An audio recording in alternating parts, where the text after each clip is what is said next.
everybody, welcome to Runners Athletic Company. I'm Dr. Brittany with Lake Effect Chiropractic. We're here in Saginaw, and this is Chad, the general manager of Runners Athletic Company. And we get a lot of questions regarding shoes and what do I need to be wearing, what's best for me, and we really direct them over here to the professionals. And when we send them over, they get a $10 off card, as well as we know when they come in, they're going to be getting the best prices. You know, they offer the same prices as what's online and what's in the big box stores, but the patients are going to be getting a really custom shoe fitting experience. So Chad, let's start out with what are some good components of a running shoe, and why the shoes here versus what people can find in the big box stores. Yeah, so I think a lot of times we get that same question, and you'll find brands that are at some of the local stores, department stores that like New Balance or Saucony or Asics, and the shoes that we carry are different, on a different tier than those shoes. So number one is the quality and the materials that are used. So the midsole components, that functional part underneath your foot, even though they look similar, it's going to be a lot different type of foam, and then the engineering of the foam is what sets it apart. One thing you'll notice if you go to a department store and you pick up one of those shoes, you'll be able to bend the shoe in half or twist it really easily, which isn't really offering you good cushioning or support. So one thing most of our shoes are going to have, you see just a little bit of a flex here underneath the ball of your foot. Front part, yeah. Yeah, so we want underneath the ball of your foot, the metatarsal heads here, we want that to be able to flex and move and get you back to the big toe. The cheaper shoes just don't really, they'll bend back here in the arch, which, your arch doesn't really bend. We don't want to bend there. So, the other thing is the factories that they're made in. They might look similar, but they're made, these shoes are made better. So they're gonna last longer, they're gonna fit better, they're gonna be more consistent. Another difference is, going to a department store versus coming and getting a quality shoe like what we offer, is you're gonna get the right shoe because we're gonna fit you for them. Perfect. So if somebody comes in and they're looking for a running shoe or they're looking for a walking shoe, what's the difference in those kinds of things? Yeah, so people ask that a lot, and if you Google that, you're gonna get different answers. Really, a walking shoe most of the time is just like a stripped down running shoe with more of a leather type upper to it. So we don't really sell shoes that are labeled walking for the most part, other than a few. What we find is that if you're getting fit into a good quality running shoe, that'll be good for your walking. However, if you are a runner, a running shoe that you're using for running is probably going to be different than the shoe you're using for walking. So when you're coming into the store, you're trying on multiple shoes, you're going to want to either run in the shoe if you're using it for running, or you're going to walk around in the shoe to see if that works for your walking. Your biomechanics are a little bit different for walking and running, so there's going to be a shoe match for each of those. Okay, perfect.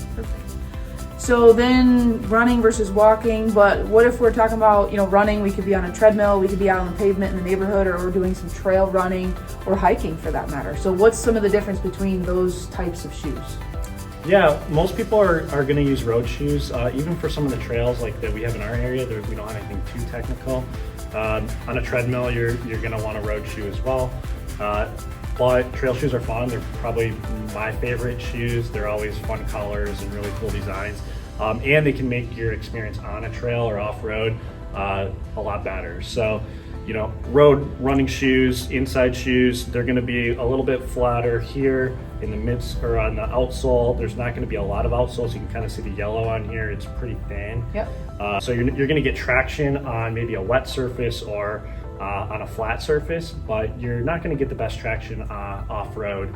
So grab a trail shoe here. So a trail shoe, lots of lugs on the bottom to really dig into the terrain. Yeah, so it's going to kind of grip and claw the terrain there.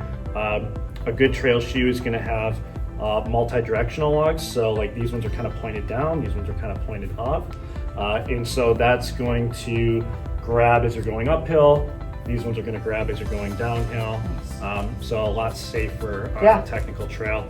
Another big difference on a trail shoe, they're going to usually be a little bit stiffer, more an upper with a tighter mesh, or even waterproof. That's going to keep debris, sand, sticks, all that annoying stuff that you don't want to get in your shoes. A toe cap here for extra protection. A lot of times you're kind of banging your feet on roots and things and you don't want to rip a hole in it. Yeah. So trail running shoe can definitely be make for a better experience on trail and be a little bit safer. Hiking shoes, a little bit different. Hiking shoes are typically going to be even more stiff. They're going to be a little bit more durable. They're going to come up a little higher, so more of a mid-top usually. In the last 10 years or so, we've seen a shift towards people buying hiking shoes to buying trail running shoes for hiking. Okay. The trail running shoes are lighter weight. They're gonna offer just as much protection for your ankles as a high top shoe will.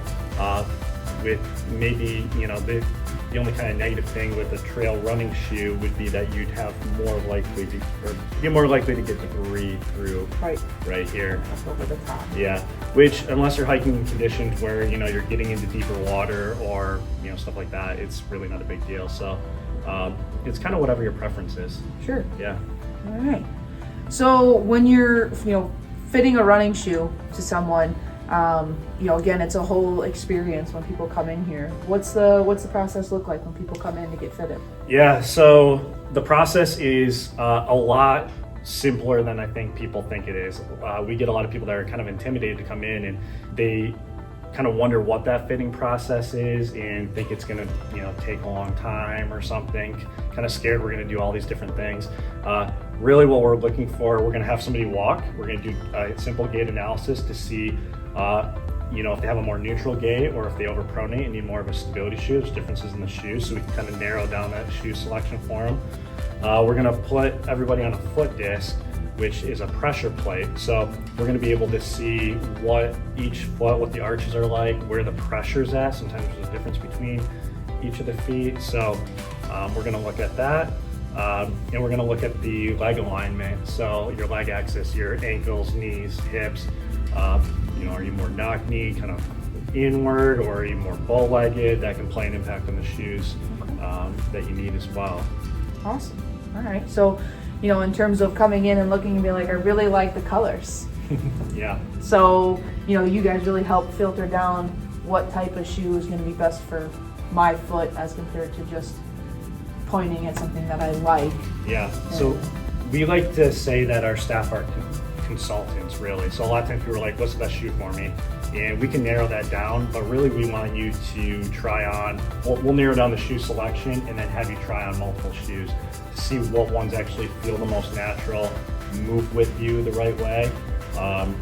We're not looking for a shoe to control your foot or anything like that. We want it to really just kind of move naturally with you and feel kind of like you don't have a shoe on.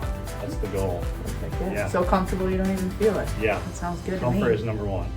A question we get a lot is, do I need an orthotic? What do I need to do? Which kind do I get? I'm sure you guys get that kind of question. So what do you have going on in the orthotics department? Yeah, so we have a couple different types of inserts. Let me grab those. One, I think it's important to kind of differentiate like an orthotic from an insert. A lot of times they get grouped together and there is a big difference between them. And then even with orthotics themselves, they're kind of like, there's two categories. There's the one that you go to the doctor for, get custom fit, custom made for you. They're usually a little stiffer. For some conditions, they could be right for you. So, that may be something that you would put in a boot or one of your shoes. What we offer is a semi-rigid orthotic, meaning it's going to flex a little bit in the arch, but it's still going to maintain that arch to give you that arch support. These are really good for Morton's neuroma, plantar fasciitis, a lot of other conditions where you might need an orthotic. These tend to work really well in running shoes that offer good cushioning and support. They can also work in boots and other footwear. So for people that are injured, we tend to go more this route. For people that aren't injured or maybe have healed up and aren't having a current problem but maybe had plantar fasciitis in the past, we're going to go more the Curex insert route. So there's a high, a medium, and a low profile to these. So really our goal for this is to match up your foot, your arches to the insert so that you can connect more to the shoe. Doesn't matter the brand, everyone kind of gets confused. You try shoes and you're like, this one has better arch support than this one, which all the shoes, none of them have an arch in there. They're all flat. Okay. So usually when you feel an arch, it's the curve of the shoe hitting your foot. So when we take the liner out of the shoe on the inside, they're flat. I equate that all the time to like a bench. So like sitting on a bench all day. This is your ergonomic office chair upgrade. So it can hug the bottom of your foot, connect you more to the shoe, and can be a lot more comfortable.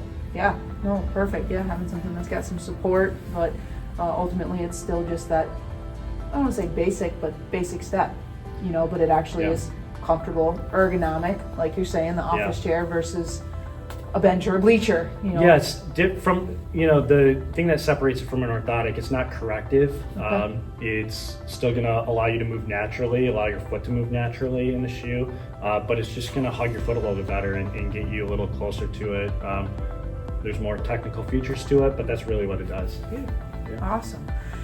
So, we go out, we do our run, and then we've got time where we're spending time inside. So do we have inside shoes here? Or what about shoes after a run and recovery type shoe? Yeah, so we'll grab a couple different ones.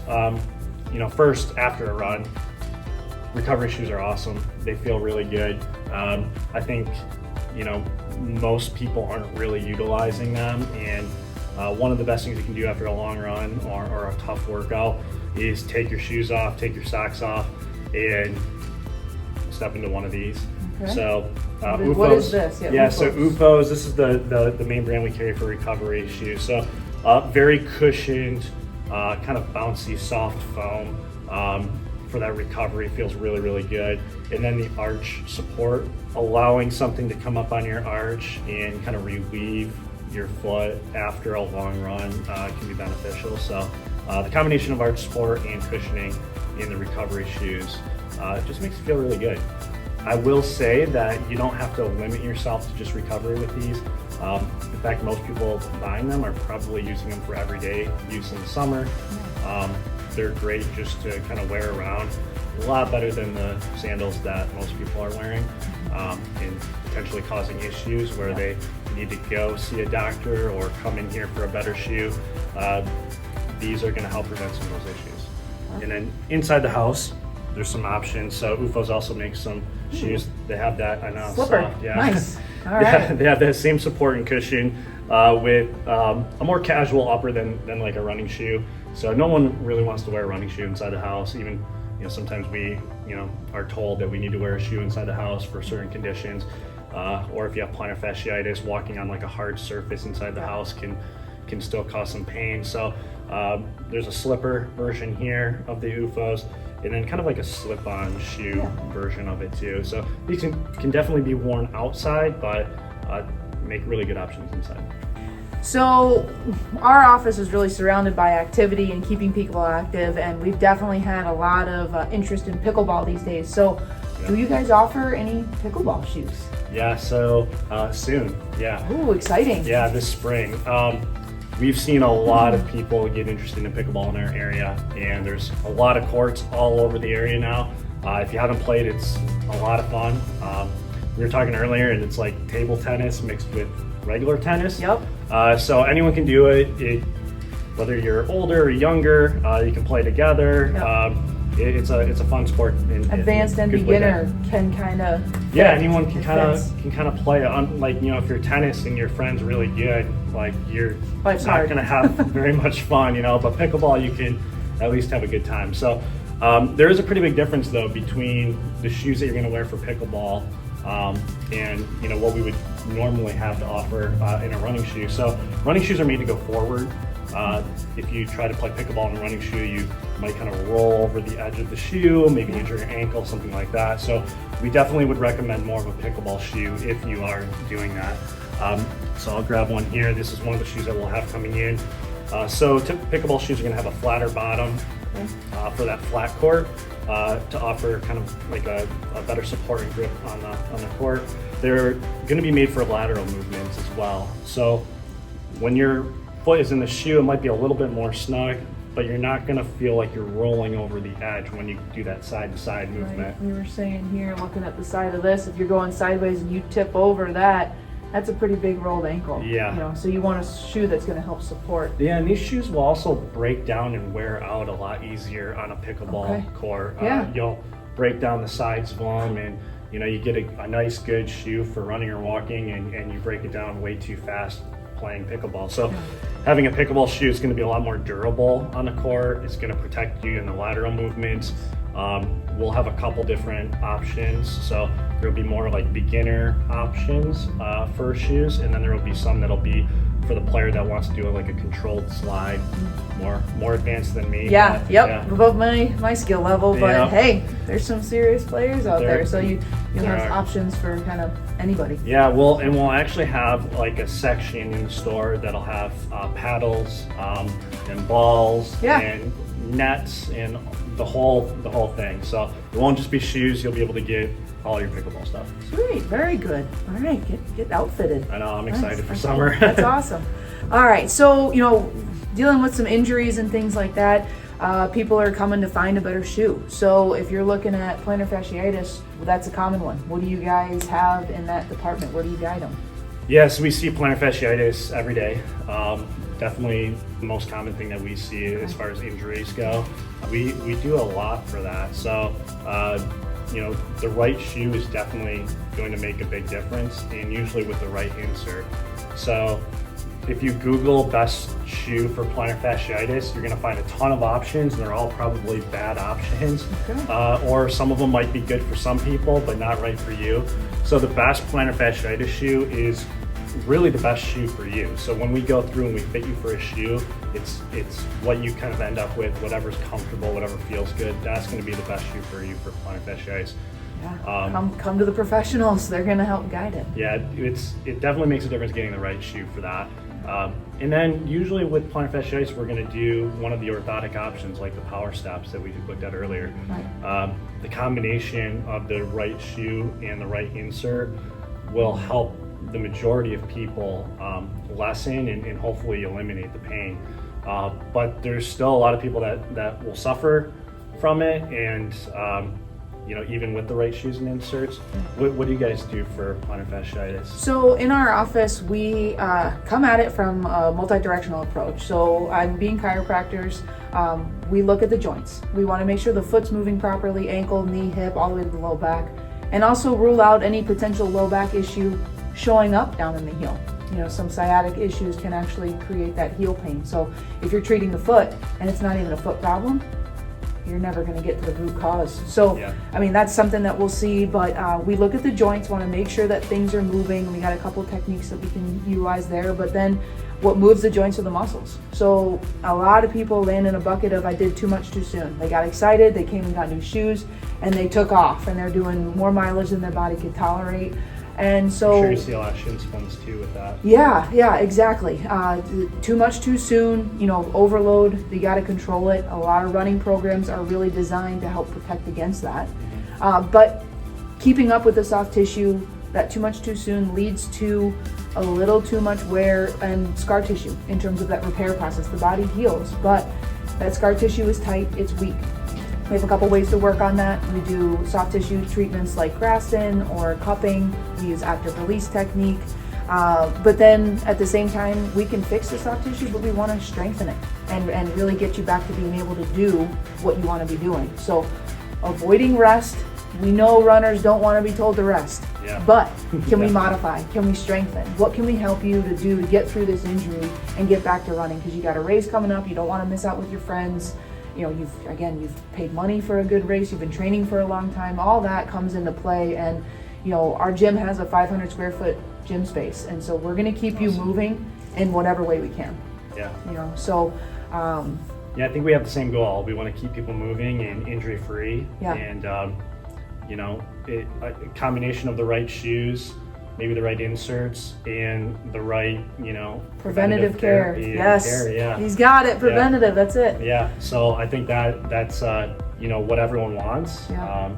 And you just gotta be able to put in the work to do it. Right. Exactly. So if you're looking for shoes, Bay City, Midland, Mount Pleasant, and Saginaw, Runners Athletic Company, they've got a customer service forward fitting that will help you find the right shoes. reach out to them. If you're dealing with any injuries, reach out to us at Lake Effect, and we're here to keep you on the move. Thanks for watching.